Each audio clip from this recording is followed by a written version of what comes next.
and celebration of International Women's. Begin in just a few minutes to allow more participants to join.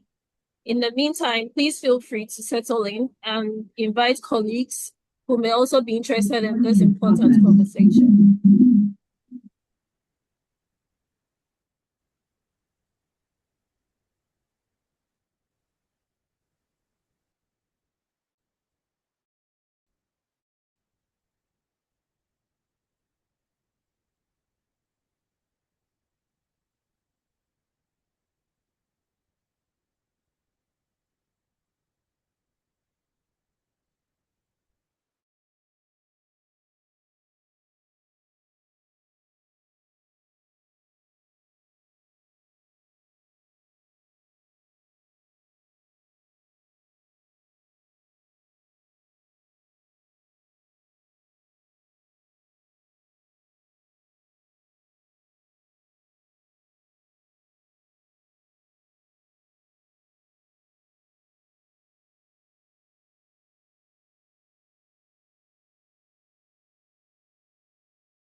Okay, welcome back everybody to SP Ghana Young Professionals panel discussion in celebration of International Women's Month. Today's discussion, sorry.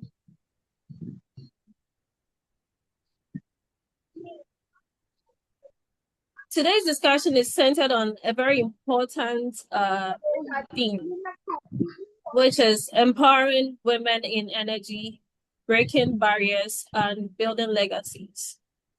This event is proudly powered by the SP Ghana Young Professionals Committee, together with the Career Guidance and Capacity Building team, as a part of our commitment to professional growth, inclusion, and leadership development within the energy sector. My name is Evelyn Akwa, Operations Engineer with Ghana Gas.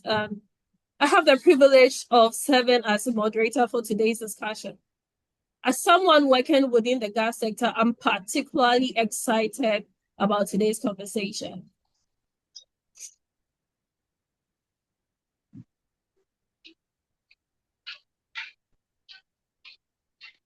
So we begin with a brief SP says that that's the program outline. Sorry, if you could kindly mute your mics. Thank you. We'll begin with a brief SP says that, followed by highlights of International Women's Month and the significance of the March 8th. So the program outline would be welcoming of the introduction of the event, the house rules, SP says that, icebreaker session, highlights, opening address, introduction of panelists, main discussion, questions and answers, feedback survey, upcoming events, and the vote of times. Before we proceed, just a few quick notices to help ensure the session runs smoothly. kindly mute your microphones throughout the session unless you are invited to speak. Questions can be reserved for the questions and answers segments later in the program. And we encourage everyone to stay engaged throughout the discussion. With that, we will begin with SP Safe Start, a reminder of the importance of safety, not only in our workplaces, but also in our everyday lives. Before we move to the next segment of the program, we would like to begin with a brief icebreaker session to energize the room to get everyone actively engaged. This will be facilitated by Mr. Awanzaba, who will guide us through the activity and explain how you can participate. The floor is yours, Mr. Awanzaba.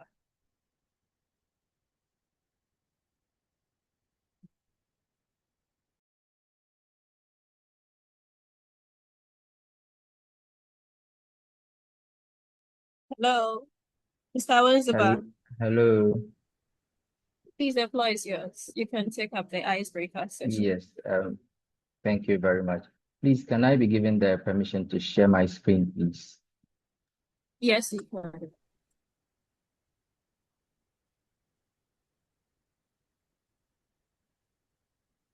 James, is James there, please? James, can you allow me to share my screen?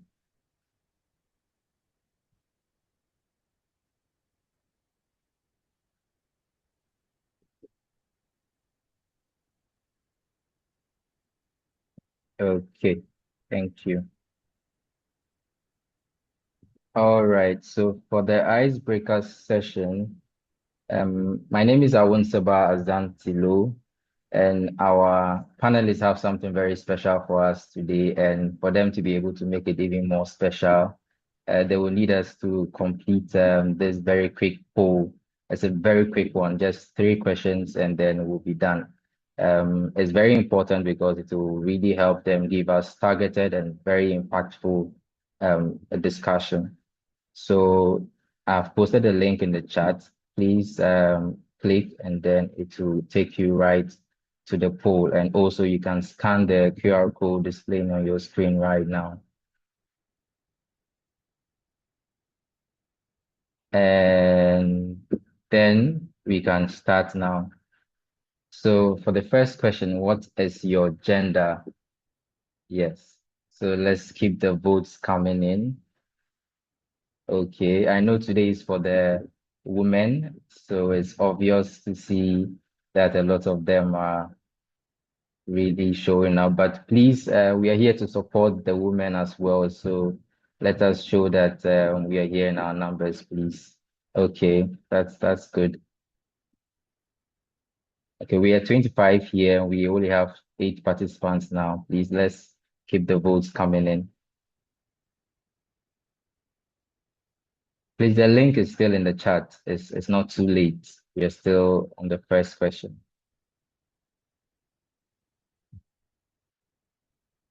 All right, let's keep the votes coming in. Thank you, thank you. We are 10 participants now. Let's just get to 15, 15. Okay, 11, 4 more. Let's get to 15 participants. 4 more, please.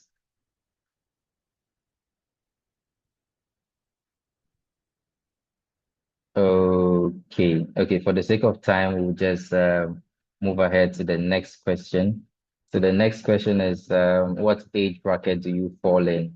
Are you below 25 years? Are you within 25 and 29 years? Are you within 30 and 34 years? Or within 35 and 40 years? Or are you above 40 years? Okay, so far we are below 25. Okay. Okay. 8 participants, 3 more. I mean, we had 11 responding to the previous question.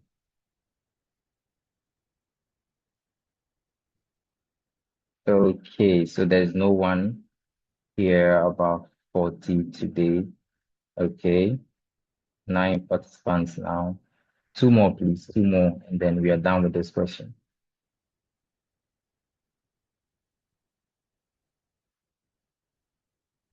one more, please.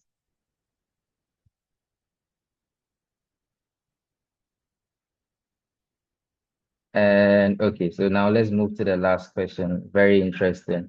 What do you think are the main factors affecting women's representation in the energy sector? So for this question, you can select more than one option. If you think there are several factors affecting women's representation, you can select.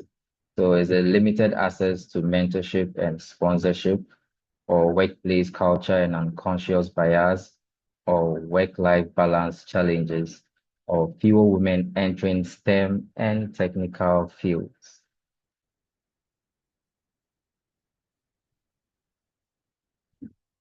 Okay, let's keep the votes coming in.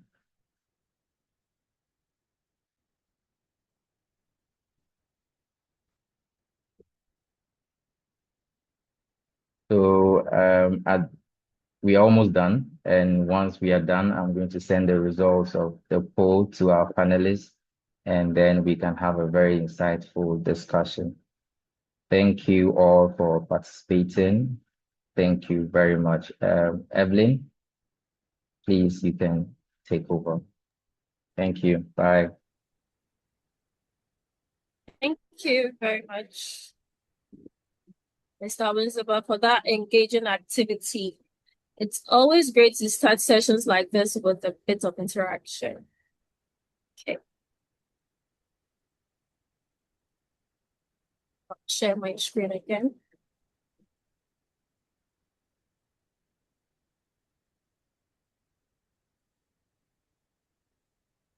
Right.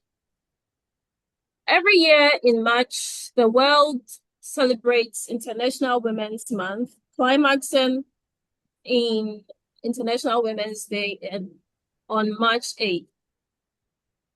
As we celebrate the International Women's Month, we recognize the incredible contributions of women who continue to shape the energy sector through leadership, innovation, and service.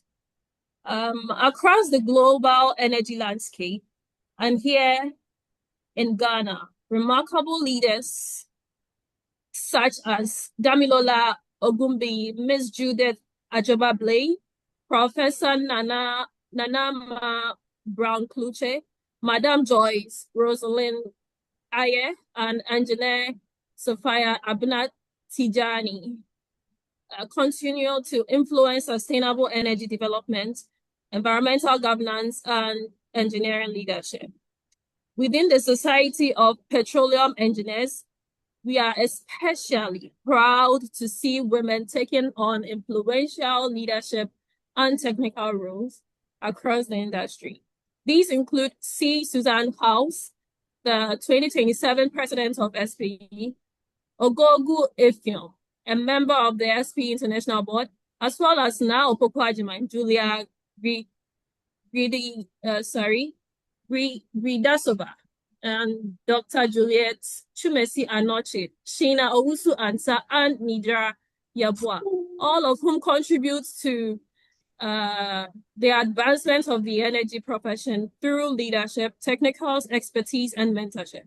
Their journeys remind us that empowering women in energy is not only about representation, it is about creating lasting impact and building legacies for the future generations. And this brings us directly to today's conversation on empowering women in energy, breaking barriers and building legacies. To formally set the stage for today's discussion, it is my pleasure to invite Efwa Akoto, Asafo Bediako Engineer, Deputy Chair of the Young Professionals Committee, to deliver the opening address. Efwa, the floor is yours, please.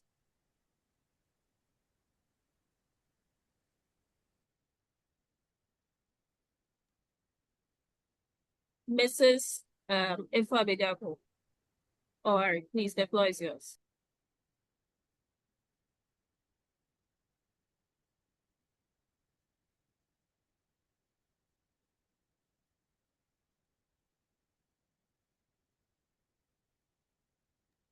Hello. Hello. Hello. Yes, please, is Mrs. Owari around if anyone could alert her?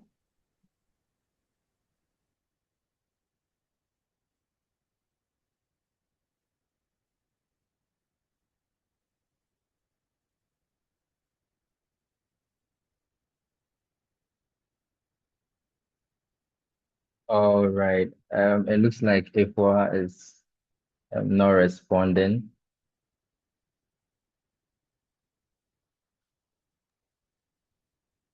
I'll just move straight to today's business, if you don't mind. Oh, okay. Okay. All right. Okay. Okay. Um, we will move now discussion where we will explore today's theme,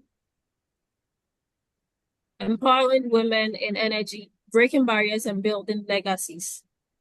Our first panelist is a highly respected chemical engineer with extensive experience across both the upstream and downstream sectors of the oil and gas industry. With over 16 years of industry experience, she currently serves as senior projects engineer at Mansa Engineering Limited and has held several leadership roles with the Society of Petroleum Engineers, including serving as SP Ghana section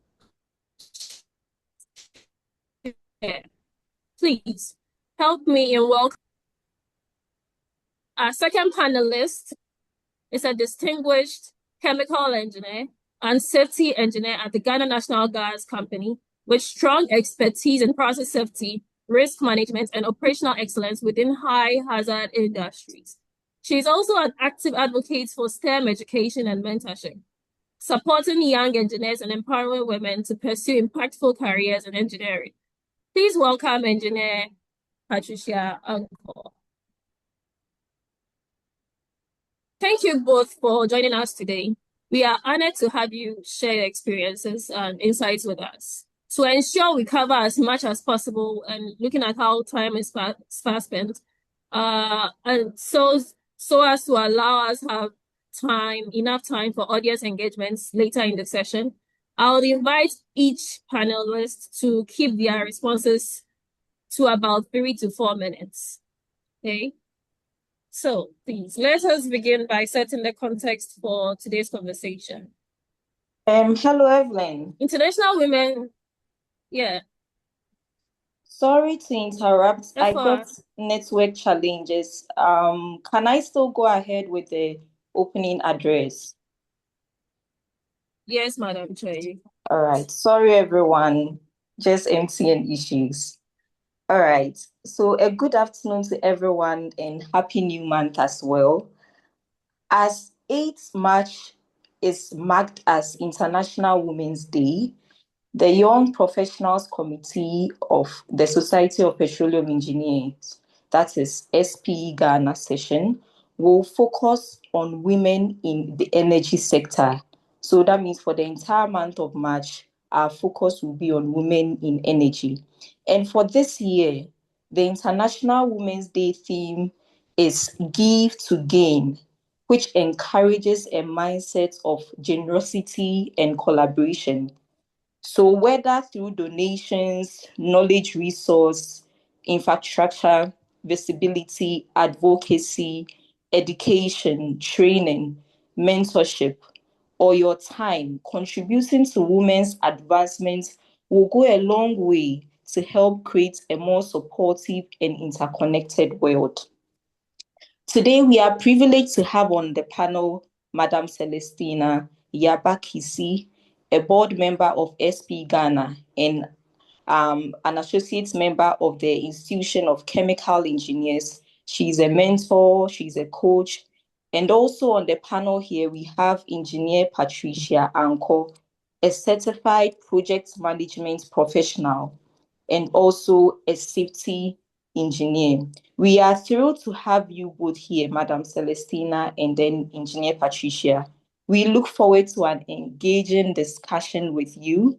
And I would indulge every one of us, I will indulge us that we should make the most of this discussion.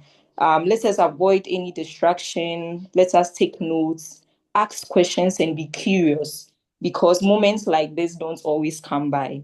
For now, keep glued to your computers or your phone and enjoy the rest of the webinar. Please also call your friends to join in. Thank you very much. Have a good day. So much, Madam Ifwa, for those inspiring remarks and for setting the time for today's conversation. Excuse me. We will now move into the panel discussion, where we'll explore today's theme, empowering women and energy, breaking the barriers and building legacies. So, Madam Celestina and Madam Patricia, please, can I just get away from you? So I know you are present. Hi, Evelyn. Hi. I hope you're doing well. Yes, I am. Okay. All right. Thanks for making time. So let's just delve right into the questions. My first question. International Women's Month is celebrated globally every March, but beyond the celebrations, it carries a deeper message. In your view, what is International Women's Month truly about beyond celebration? If I have Madam Celestina around, if we could start with you, if you don't mind.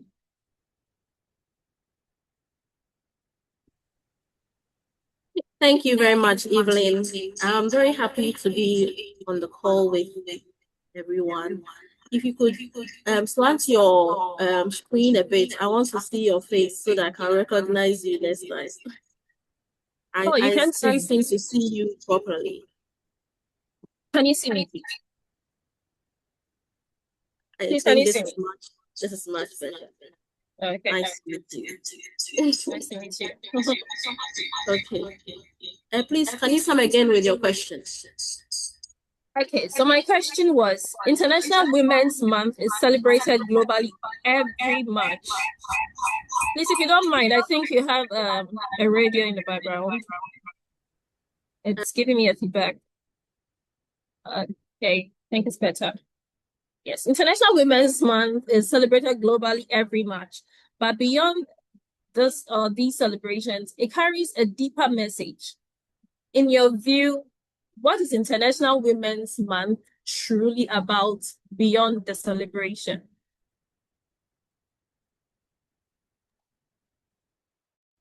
Right. Thank you very much. Your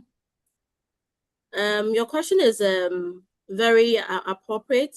It's quite good that we celebrate International Women's Month on an annual basis. To me, it's more about a responsibility on our part as women to reflect and also recognize the importance of women. I believe it's time to celebrate our achievements as women across various sectors and gives us the opportunity to reflect on how far we have come and, more importantly, how far we still have to go. Beyond celebrating the month, we are also able to identify and recognize various structural barriers that have historically limited our opportunities, especially in technical fields like engineering and energy. It serves as a reminder that progress requires deliberate action, maybe sometimes through mentorship, education, or leadership. I'll use myself as an example. I spent the early part of my career working offshore, and I'm happy to say that even during that time, I was able to have 3 beautiful children. And someone will ask how I was able to balance my 28-day rotations with having a child. It was all because I had very understanding employers, and they made everything possible. So some of these stories have to come out. It may be a bit stale at the moment because some people may have more achievements or have seen more of that in recent times. But during my time, it was a gray area, and it is something to to celebrate. So that's what I have to say about celebrating Women's Month. I think these stories need to be told again and again, but also not only restricting it to women, but when we share it, we want the men to also be aware of these stories, so that they can also play their role in accepting and embracing women who are interested in such professions. That's my contribution for now. Thank you very much. Thank you so much. Thank you so much, Madam Celestina, for the insightful and encouraging reflection. Madam Patricia, from your experience working in safety and operations within the gas sector, how would you interpret the true meaning of International Women's Month beyond celebration?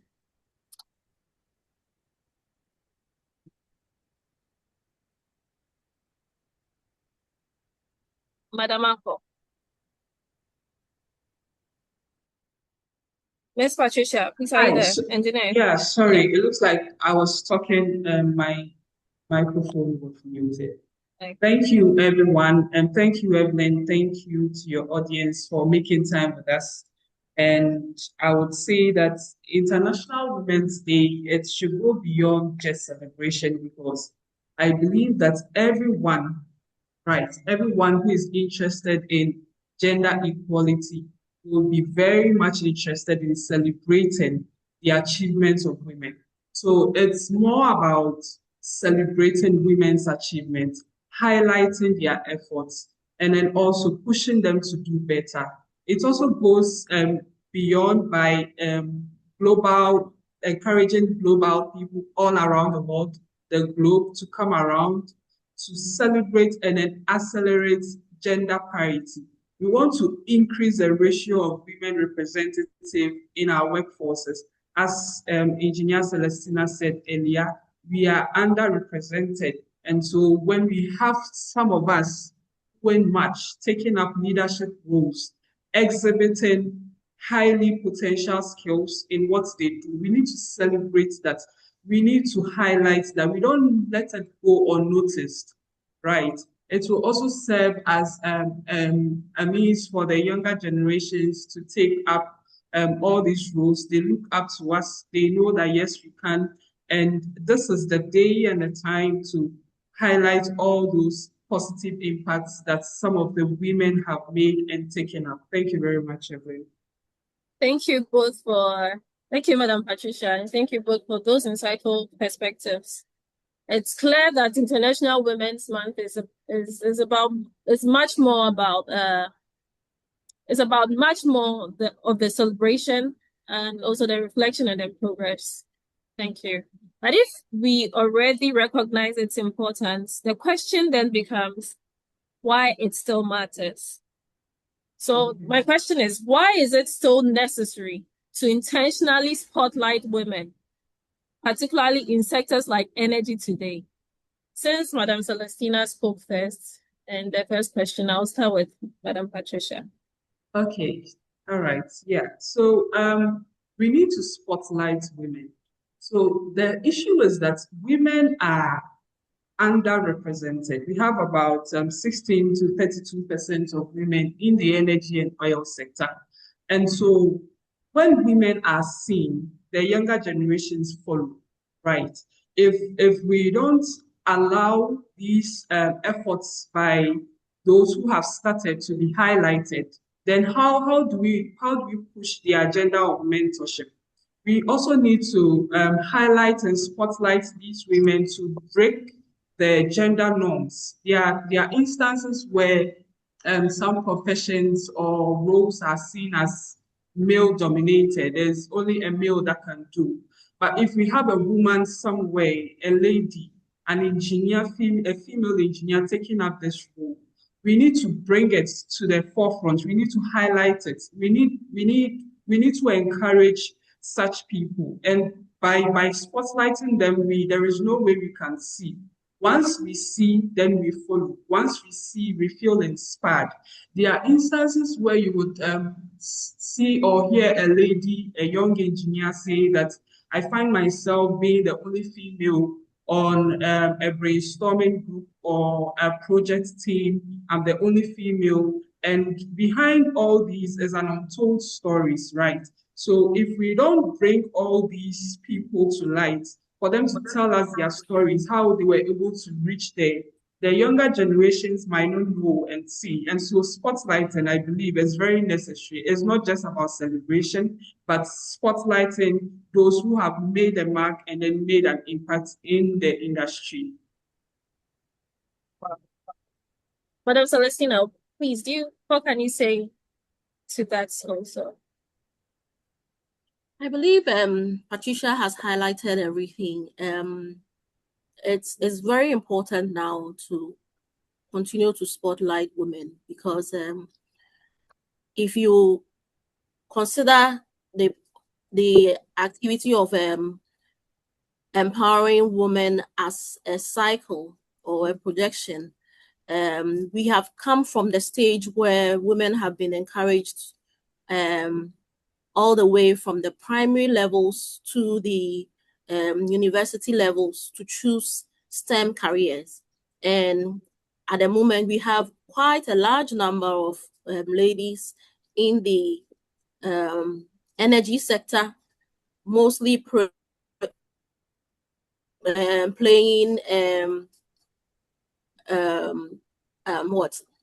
playing engineer roles, and quite a few of them finding themselves in management. The aim is to ensure most of us progress mostly into board roles. And that is where, when we find ourselves in the room, we'll play a role in the decision making of various institutions. When women play a major role in the decision making of companies, research has it that it has a very positive impact on the growth of the particular company. According to the Boardroom Africa in Ghana right now, just about 25% of ladies find themselves in boardrooms, and that can be improved.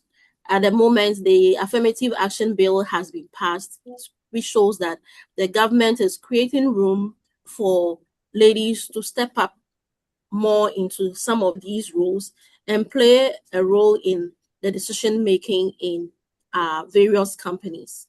So the opportunity has been created, but more awareness has to be made so that ladies do not relent in their efforts, because it's not only ladies, even men as well.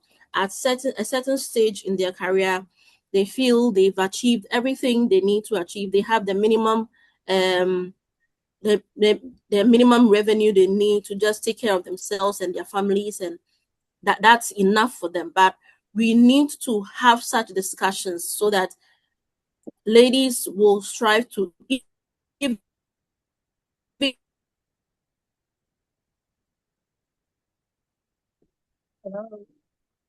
decisions. Madam Celestine, I think your connection, you're losing me. Hello. And that will benefit of the entire country. Okay. Thank you. I think at the latter part we were losing you, but I think we got most part of the information. Thank you both. Wow. Thank you both. While progress has certainly been made, it's clear that intentional efforts are still needed to ensure greater representation and inclusion within the energy sector. So that brings us to the reality within our own industry. While the energy sector has made significant progress, barriers still do exist. That's particularly in technical and leadership roles. So my question is, in your experience, what are the most significant barriers women face in the energy sector, particularly in technical and leadership roles, and what practical steps can be taken to overcome them? If anyone that wants to start can do that.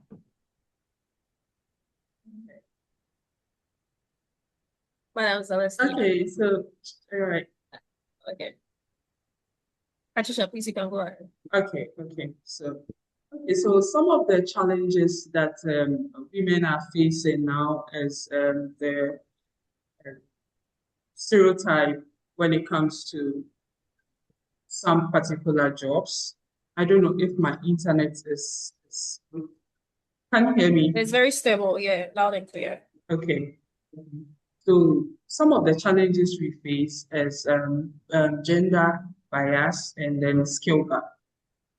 We realize that there are several fields in engineering, and the females sometimes feel that some sections are for men, and so we don't even try to take up these roles. And it's because this professions are not made, they don't look attractive to the females.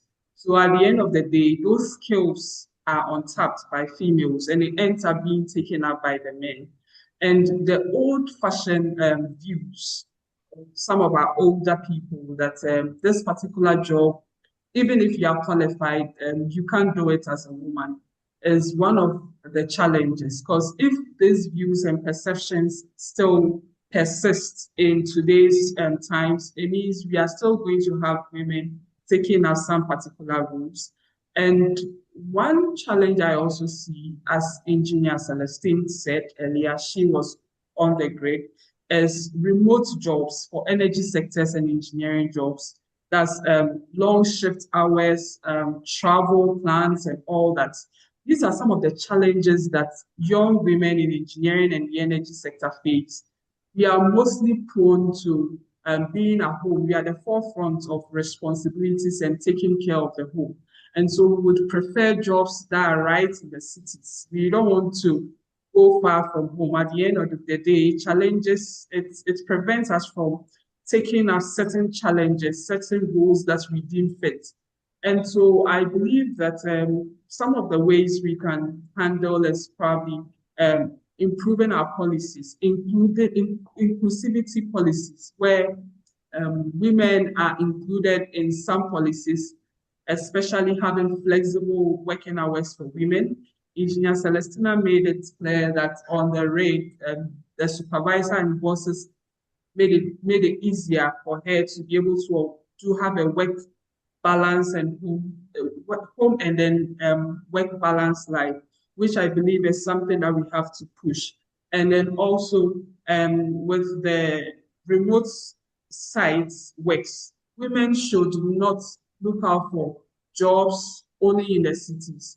If you have to go to the rig, you have to. It's about challenging yourself. We shouldn't stay in our shells. We shouldn't think that the work should be in the city to make it easy for us. Other than that, we'll still remain underrepresented in the energy field. So these are some of the ways by including policies that makes it flexible for us, by challenging ourselves to take roles that are far from us, believing that we can balance the home and then the work together. Also, having policies that gives paternity leave to fathers, partners, so that they can support their women. Because at the end of the day, if there is no leave for a man, so far as paternity leave is concerned, then everything lies on the woman. So it's about policies including women, taking women into consideration, making it flexible for us, and then we the women also challenging ourselves to take some. Thank you. That's beautifully said. Madam Celestina, for the sake of time, we'll kind of shorten our answers a bit so that we can run through all the questions. Thank you. Yes, I'll be quite brief here. Engineer Patricia has already highlighted the fact that we there are a few challenges that we have to there are a few challenges, and women prefer to be skeptical about taking various roles due to the flexible nature not being available. I will also try to draw attention more to cultural biases that sometimes entrap women. Women who take up various scientific roles are expected to be more of a feeble, feminine side. But I see that with the study of engineering,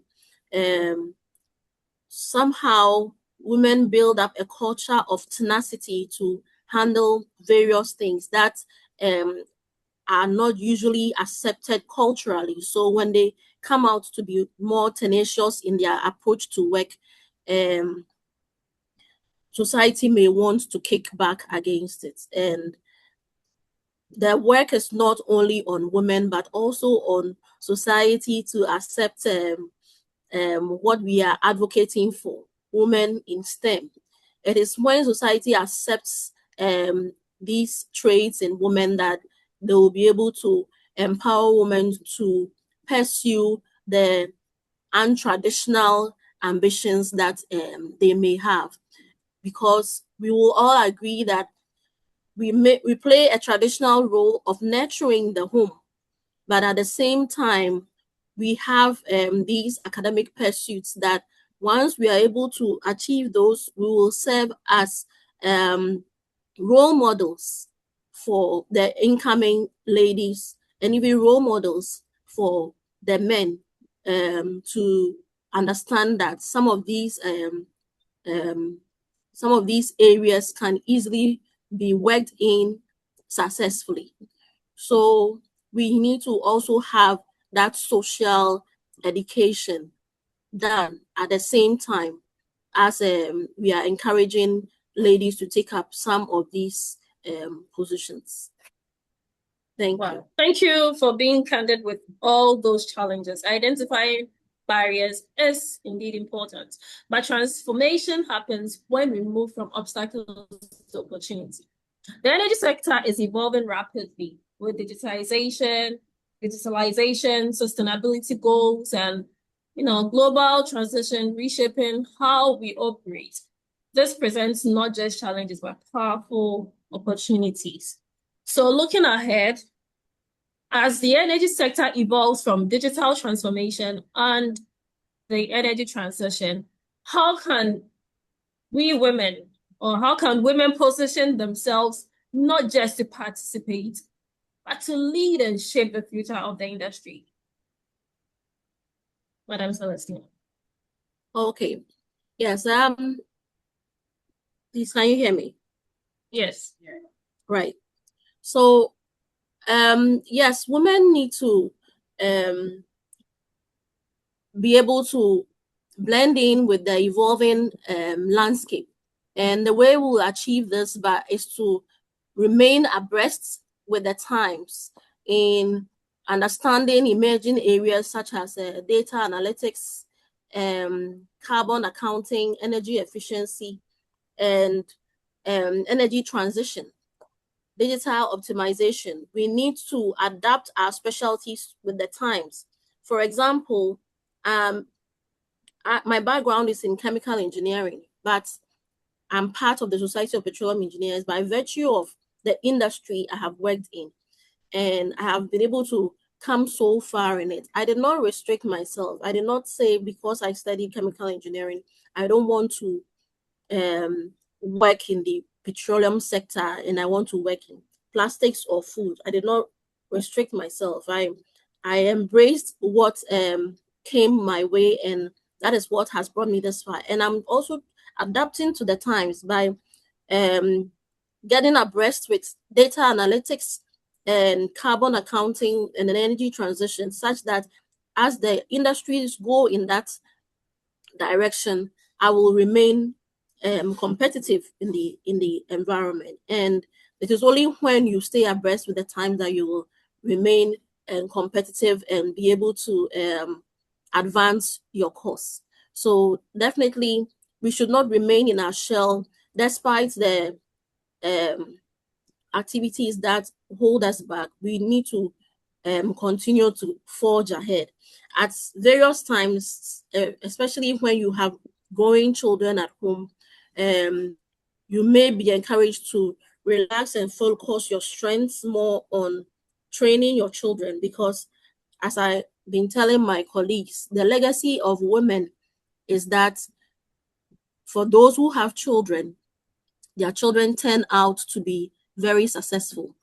So with that in mind, you are torn between choosing between advancing your own individual career ambitions, and then staying back and supporting your children to turn out into the kind of children they want to be.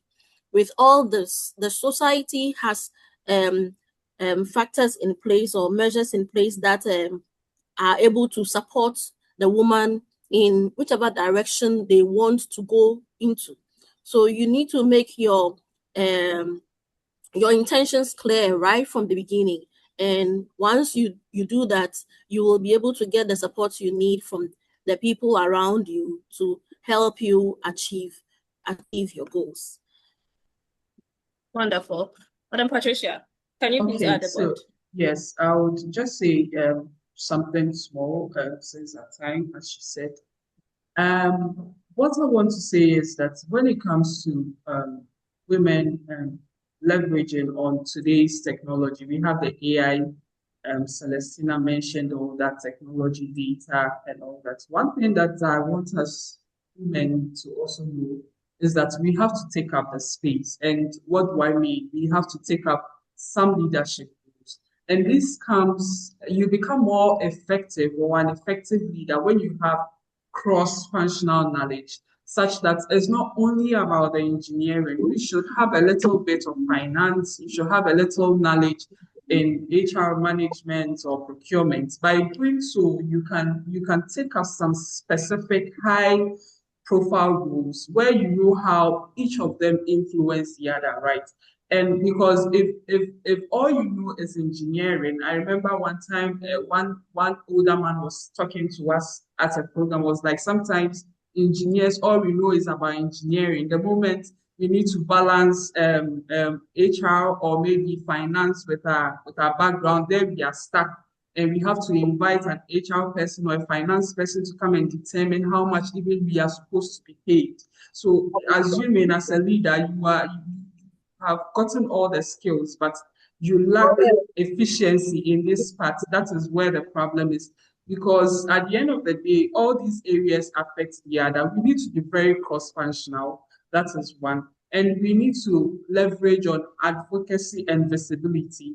So aside being leveraging on AI, applying them as well, we need to be part of some institutions like the Women in Engineering. Those are ways we can advocate for the young female engineers, leveraging on our LinkedIn. Let's share industry insights. Let's give updates on what is going on. These are some of the ways we can position ourselves as technically inclined people, not just on the field, but everywhere.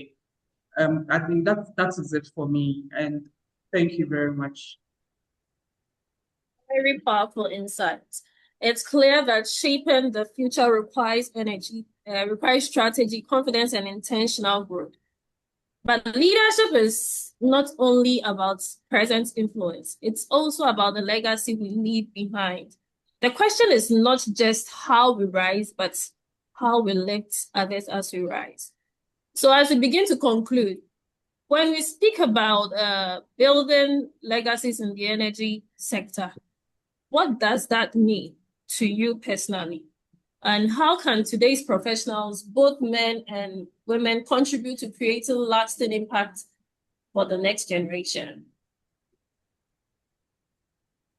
Please. I think the last one was Madam Celestina. Patricia, if you could take this one from me.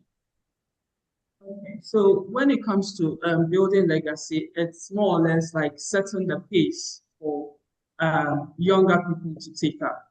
Yes, and then also we need to make lasting changes in our institutions, and it includes policies.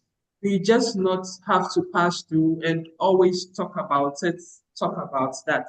We need to make sure that we are included in the policy making, and all the policies are made flexible to just have all of us, that's the male and the female, right? And we need to be role models as well. Our jobs must show, our legacies that we lay down must be visible. It shouldn't just be hearsay, it should be visible such that our names are attributed to it. We need to bring out our untapped skills. Yes, by developing something that can transition this today's problems. For example, we want to push sustainability. What are women doing? How are we going to push that? We have climate change issues. What are some of the solutions? And with this, if our needs are attributed to it, then we can know that yes, we played a role in the energy transition session and energy sector. We played a role in curbing climate change. We played a role in maintaining, in ensuring sustainability. These are some of the things women must do. We must bring out our skills to solve problems, and these problems should be visible and then attributed to our names. Thank you. Thank you. Madam Celestina, please take it. Yes, Patricia, you hit the nail right on the head. Having policies in place will guide work culture. For me, I also want to come at it from our work ethics. If people will talk about you, if you will be able to leave a legacy, it will be based on what the team you work with says about you. So as women, when we find ourselves in the workplace, we should not only focus on the professional impact, but also the personal impact. And with this, we need to work with the right working attitude such that even if you have to transition from there, more females will be encouraged to take up and build a legacy, as Patricia mentioned. And in being able to achieve this, I believe as women, we should be more collaborative in our work culture. We should also be able to empower our team to carry out various tasks that they need to carry out and intervene where required. As ladies, our work should speak for itself. So the excellence of the tasks we carry out should speak for itself. Some of the examples are in attending meetings.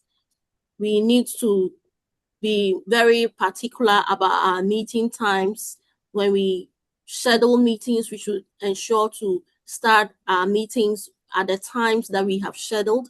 When we are having interactive sessions, we should have face-to-face interactions, personal interactions, and so that we can build personal relationships with our colleagues.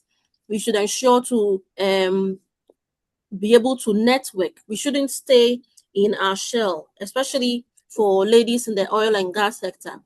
Mostly if we are working as an oil and gas professional, you may end up not knowing your other colleagues who are either in the power or the mining sectors. But something I always say is that the oil and gas sector is very dynamic. It goes through a peak and trough. And during these peaks and troughs, people may gain or lose their jobs. And once you find yourself in such a situation, your networks are what will determine the direction you go next.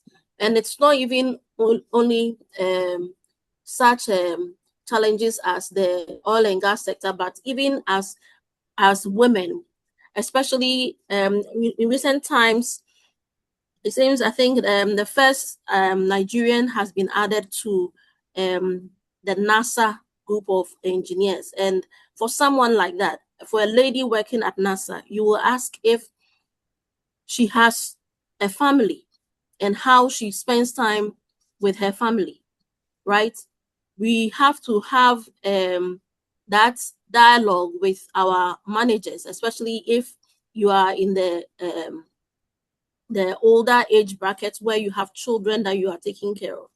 You have to have that discussion with your manager to be able to allow you flexible working hours. And to balance being able to have flexible working hours, you need to have a very good work ethic such that your employer will not think the flexible hours you have, you will not spend it doing good quality work. You have to work when you are supposed to, and then when you are asking for time off, you'll be able to get your time off as required. So in building a legacy, you have to let your work ethic speak for itself and let your colleagues have a good they should have a good, I'll say, testimony about your working culture, and that also will take you far. Thank you very much. Beautifully said. Before I move on to our closing reflection, I would like to acknowledge Amira Ali. And I read. Another thing is that women need to support each other in the same domain or in the same office. There are too many stories of women pulling each other down to get ahead, especially in engineering sectors. We are not many. Let's learn to support each other as best as we can. Many thanks to Madam Samira. We thank you so much for your contribution. Now, moving to the closing reflection. Before we conclude, we would like to invite you to briefly share a defining moment from your journey in the energy sector, whether it was a challenge that strengthened you, a success that shaped you, or a lesson that transformed your leadership perspective. So under 2 minutes, I'll just ask, what experience has most influenced who you are today, and what message would you leave with the next generation of professionals? Madam Celestina. Okay. I'll share the story. There as women, sometimes culture expects us to be in a position of being quite compliant, based on the environment we find ourselves in. And strong-willed women are usually not entertained. But what I would like to say is I went through an experience in which I was in a new environment, and traditionally what I have learned on how to adapt in a new environment, I was applying that procedure. For some reason, my supervisor in that environment thought that my way of adapting to the environment was very bad, and he took this very personally. Unfortunately, he thought he had to correct me out of that situation, but in the end, it turned out that that strategy I was using at that point in time was the best for the environment I was in. And it was going to transition gradually. Maybe it was taking some time, but I was going to transition gradually into the kind of result I was looking for. So in a situation like this, you'll be tied between going strongly with your instincts or complying to what the status quo or the norm is directing you to do. I believe in such situations, based on what I have learned, if you trust your instincts and you are acting based on a procedure you are aware of, you need to gradually bring your supervisor or manager to the same understanding of your motive for behaving the way you do. One thing that we don't do well as engineers is communication. I don't want to take too much time, but I feel we all need to learn the art of communication so that when we find ourselves in various situations where we need to convince others about our motives, we will easily be able to achieve this. So as women or even as men who have joined us now, we need to, as engineers, we need to improve our communication skills, both verbal and non-verbal, to be able to help us, our soft skills. We have the technical skills already, but we also need to focus on building the soft skills to be able to move ahead in our academic lives, in our engineering careers. Sorry. Thank you very much. And I enjoyed my time on this call. We really did as well.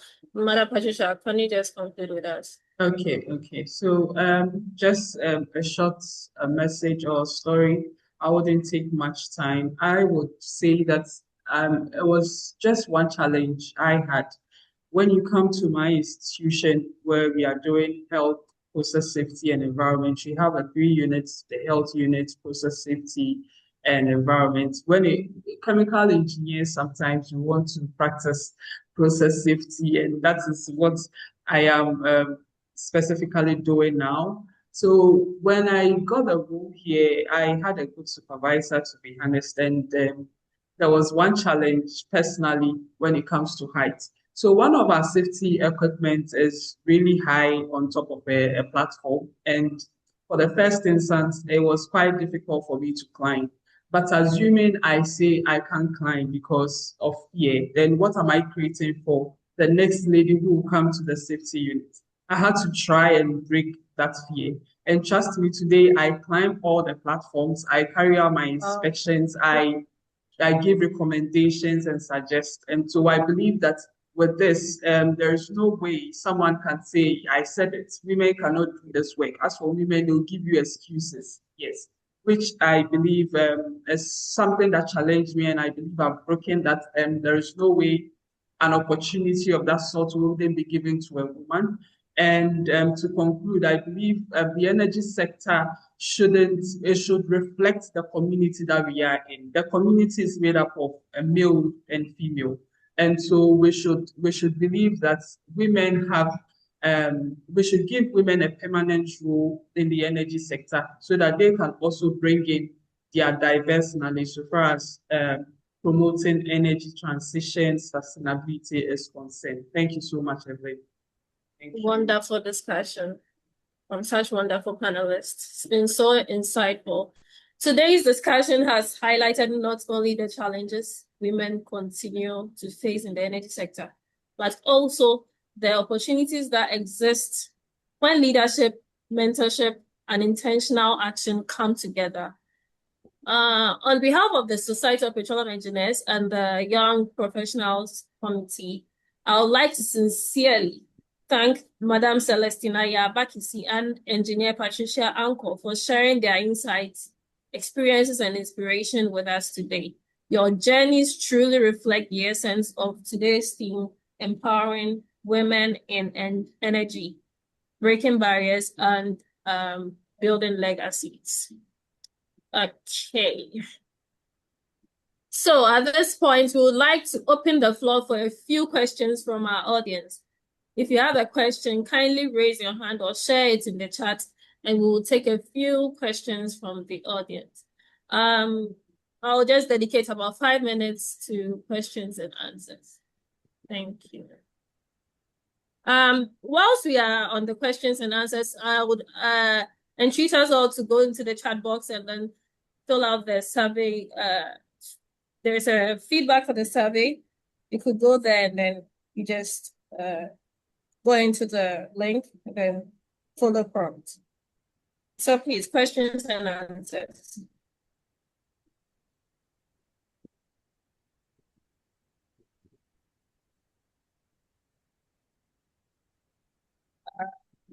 Okay, Mr. Frederick Asaga, you have the floor, please. Okay, I want to thank your panelists for the insightful contributions they made. I've really learned a lot, and I want to direct this question to Patricia. I want to find out from her whether, as an engineer, does she think the field conditions that we have are designed with women in mind? Does she has any challenge with regards to that? The safety standards and the field conditions we have in industry, do you think they are designed with women in mind?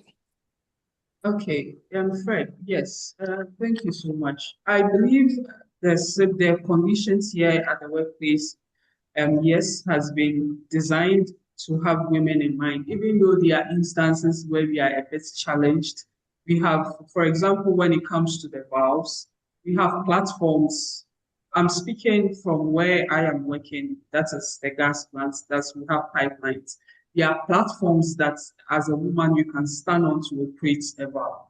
And also when it comes to maybe taking samples on the field, Of course, we have been trained to be in our full PPE. So if you are going into the field and you feel there is a chemical that you are not supposed to get closer to, you need to have your full mask.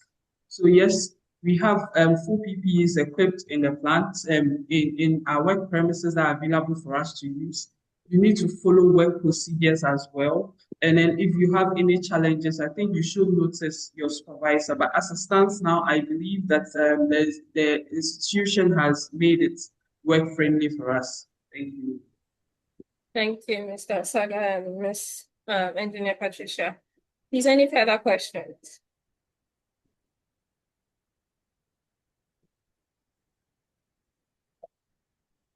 So let me go to the chat.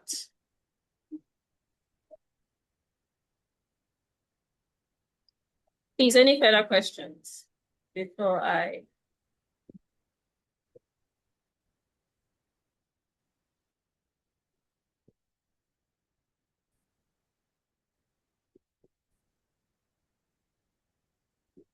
Question. I'd like to thank. Okay, Mr. Winzaba, kindly. Please, can I be heard? Yes, please. Thank you very much, Evelyn. Very nice work done. And thank you to our panelists for very impactful and insightful discussion. My question, more like a clarification. You know, most rules that are being published these days, you can see that most of them are encouraging women to apply.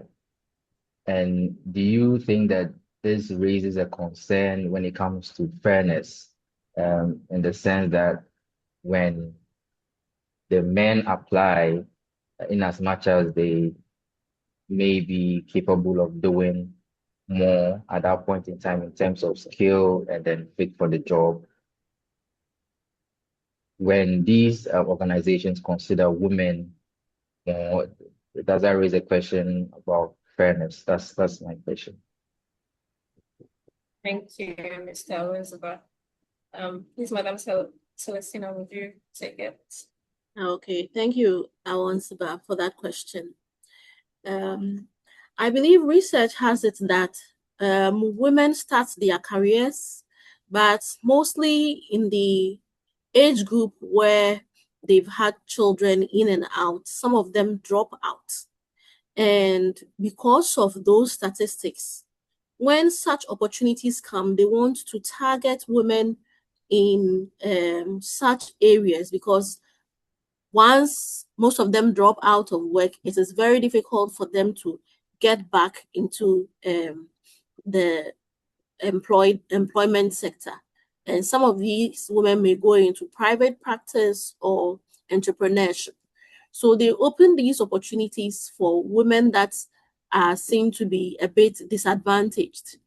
And in doing that, it's part of the Sustainable Development Goals to bridge the gender gap, because in executive roles and in board roles, you find out the men outnumber the women to a drastic extent. What I was sharing earlier, in Ghana, about 75% of board roles are taken by the men, because the women start well in their foundation, but as they get into their childbearing ages, they mostly drop out of work. They mostly drop out of formal working sectors. So these opportunities target them, and they end up favoring the women to be able to also be gainfully employed and support their families. I trust that answers your question. Yes, please. Thank you very much. Thank you very much. At this point, I think I'll draw the curtains on the questions and answer session. I'd like to thank everyone who contributed to the discussion and to our wonderful audience for the thoughtful questions as well. So we'll go delve into the feedback survey. Mr. Wadzaba, is there something you want to do here? Evelyn, not much. Just that we have only 3 people responding to the feedback survey, and we'll just encourage more people to participate so that we can better prepare for our next session that will be happening next week. Thank you. Thank you, Mr. Wanzipa. So we are all entreated to participate in the feedback, the survey, so that we can have a better response for our next session. This takes us right onto the announcement. So we just have a few announcements to make. On the 18th and the 19th of May 2026, we have another Power Packed session, the GH BICE pre-conference training, themed Sustainable Energy for Africa, Powering Growth, Innovation, and Inclusion. Registration fees are as below. The professional members, 500 CDs, non-SP members, 600, and then the students will be paying 250. The package would be conference materials, feeding, and certification. You can visit www.spghana.com for further details. On the 20th to the 22nd of May 2026, we have another we have another virtual session on the 12th of March 2026 at 3 p.m. GMT. And it presents the accelerating women's growth in the energy industry from visibility to velocity. That would be virtually or literally the part 2 of today's session. And we have our panelists being Ms. Judith Ampoma Owusu of GNPC and Engineer Peace Agambia Aisini P of Ghana Gas. And we'll be moderating by our wonderful Lady Autrey Adwa Sampoma and MPhil Petroleum Engineering students. And to our last announcement, we have another 20th to 22nd of May 2026 session, GH BICE, with the theme Sustainable Energy for Africa, Powering Growth, Innovation, and Inclusion. So we get to formally bring this session to a close. But before that, I would like to invite Ms. Kwashiga Antoinette Sichofe, the spotlight lead of the Young Professionals Committee, to deliver the vote of thanks. Ms.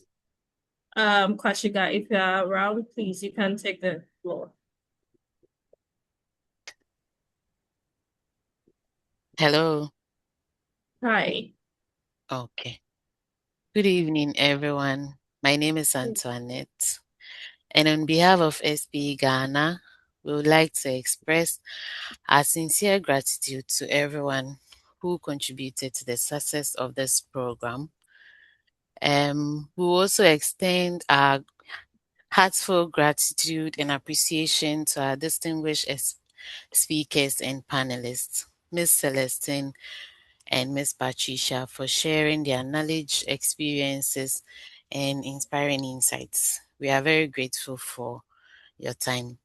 Your contributions have truly enriched this conversation, and you've reminded us that there's an importance of creating space for we women to thrive in the energy sector. For our moderator, Evelyn, the organizers, and all who volunteered to make today's program a possible one, we say thank you. Finally, we also want to thank all the participants for their presence and engagement. Your interest and support showed that the journey towards empowering women in the energy sector is a shared responsibility. Thank you so much for your time, and do have a wonderful evening. Thank you. Thank you so much to our spotlight lead, and congrats on this achievement. We appreciate your contributions you give to SB. Now, as we finally close the docket on today's session, as we prepare to celebrate Ghana's Independence Day tomorrow, I would like to wish everyone a happy and meaningful celebration in advance. Thank you to our panelists and to everybody who joined us today for today's session. for today's discussion. My name is Evelyn Akwa, and it has been a privilege serving as your moderator for this session. Have a wonderful evening and enjoy the celebrations.